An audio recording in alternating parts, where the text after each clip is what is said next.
What role did governments play in pogroms? Have you ever wondered how governments influenced the tragic events known as pogroms throughout European history?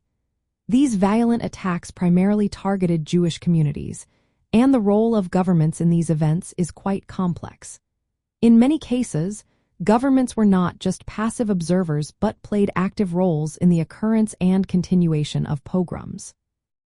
Take the Russian Empire, for example. During the late 19th and early 20th centuries, the Tsarist government did not openly support pogroms.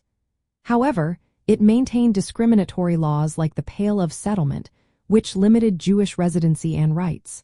While the government claimed to suppress these violent outbreaks, it often ignored the underlying causes of anti-Jewish sentiments. This lack of action allowed pogroms to erupt, especially during times of social and economic unrest, such as during World War I and the Russian Revolution. The violence led to many Jews fleeing to Western Europe and the United States. Fast forward to the interwar period, and we see new authoritarian regimes emerging in Central and Eastern Europe. Countries like Poland, Romania, and Hungary experienced scattered pogroms linked to rising antisemitism and nationalist movements. In these regions, governments sometimes tolerated or even supported these violent outbreaks. This was often a strategy to consolidate power or respond to fears of revolution fueled by the myth of Judeo-Bolshevism. The situation escalated dramatically during the Nazi era. The German government explicitly used pogroms as a tool of state policy.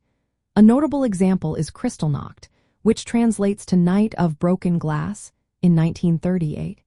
This was a nationwide pogrom orchestrated by the government against Jews in Germany and Austria. It involved widespread violence, destruction of Jewish property, and mass arrests. This event marked a significant increase in state-sponsored anti-Semitic violence.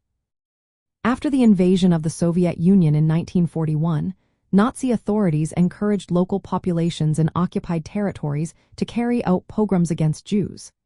Cities like Bialystok, Lvov, and Riga saw horrific violence as part of a broader plan to destroy Jewish communities. However, as chaos ensued, German security forces took over these anti-Jewish actions, shifting from encouraging spontaneous violence to organized mass executions.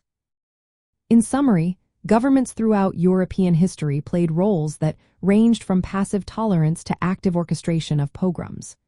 Their policies reflected broader social, political, and ideological trends, including nationalism and antisemitism.